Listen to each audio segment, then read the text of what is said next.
పుస్తకం శ్రమయే సుఖానికి వారధి. అధ్యాయం 4. అధిక ప్రాధాన్యత పొందుతున్న సంపద. ఇప్పుడు అధ్యాయాన్ని వినండి.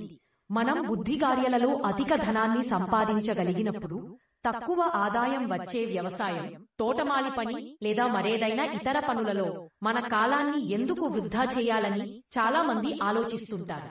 వీరు నిజానికి దూరదృష్టి లేక జీవితంలోని వాస్తవికతకు దూరమవుతున్నారు. ప్రస్తుత ప్రపంచంలోని అన్ని పనులు రూపాయల వలననే పూర్తవుతున్నాయి. అందువలన ఎక్కువ ధన సంపాదన కలిగే పనినే చేయాలని వారు ఆలోచిస్తుంటారు. దృష్టిలో స్వాభావికం, అస్వాభావికం, ఈశ్వరుడిచ్చినది అనే మాటలు పనిపిచ్చివాళ్లు చెప్పినని భావన.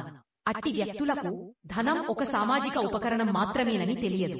రూపాయల ప్రాధాన్యత ఎల్లప్పుడూ ఉండదు, అనంతకాల వరకు ఉండనే ఉండదు. శక్తుల స్థానం ఎప్పుడూ ధనం కంటే ఉన్నతంగానే ఉంటుంది. ధనం పోతే ఏమీ పోయినట్లు కాదని, ఆరోగ్యం క్షీణిస్తే కొద్దిగా పోయినట్టని, శీలం పోతే సర్వం పోయినట్టేనని ఒక విద్వాంసుడు చెప్పిన దాంట్లో సందేహమేమీ లేదు.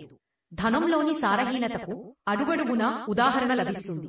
ప్రపంచంలోని చాలా మంది కోటీశ్వరులు లెక్కల ఏనంత సంపదుండి కూడా అనారోగ్యం వలన రొట్టె ముక్క తినడానికి కూడా వీలు లేక తహతహలాడుతున్నట్లు వర్ణించడం చదువుతుంటాం.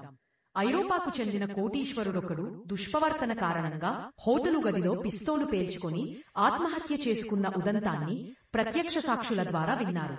1940 బర్మాపై జపాను దాడి చేసినప్పుడు చాలా మంది భారతీయులు ప్రాణరక్షణకై పారిపోయారనే ఘటనలను విన్నాం. వీరిలో ఎంతో మంది దగ్గర తగిన ధన సంపదలున్న, యుద్ధ కారణంగా 4 వైపుల వ్యాపించి ఉన్న అభద్రత కారణంగా ప్రాణరక్షణకై వారు భూమార్గాన పారిపోవలసి వచ్చినప్పుడు పూర్తిగా నిర్మానుష్యమైన కొండల గుండా 80 మైళ్లు ప్రయాణించారు. మార్గంలో తాగడానికి, తినడానికి ఏమీ దొరికేది కాదు.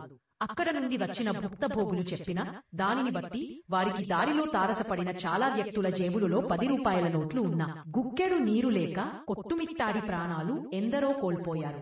1000 రూపాయలివ్వడానికి సిద్ధపడ్డ గ్లాసుడు నీళ్లు లభించక 6 రూపాయల అక్కరకు రాలేదు. ధనం అవశ్యం ఉపయోగమైనదే. దాని ద్వారా తనకు, ఇతరుల మంచికి ఎన్నో పనులు చేయవచ్చును. కాని ధనానికి అన్నిటికంటే ఎక్కువ ప్రాధాన్యతను ఇవ్వడం మూర్ఖత్వమే అవుతుంది. ఆరోగ్యం లేక చేయకుండా ధన సంపాదనే ధ్యేయంగా పెట్టుకుంటే అది సుఖ సౌభాగ్యాలకు కారణం కాబోదు. జీవన సఫలతకు ఆధారం ఉపయోగకర కార్యక్రమాలతో స్వతంత్రంగా జీవితం గడపడమే. దీనులు, దుఃఖితులను మరిచి కేవలం ధన సంపాదనే చేయడం ఏ విధంగానూ ఉచితం మరియు తెలివైన పని అని చెప్పలేం.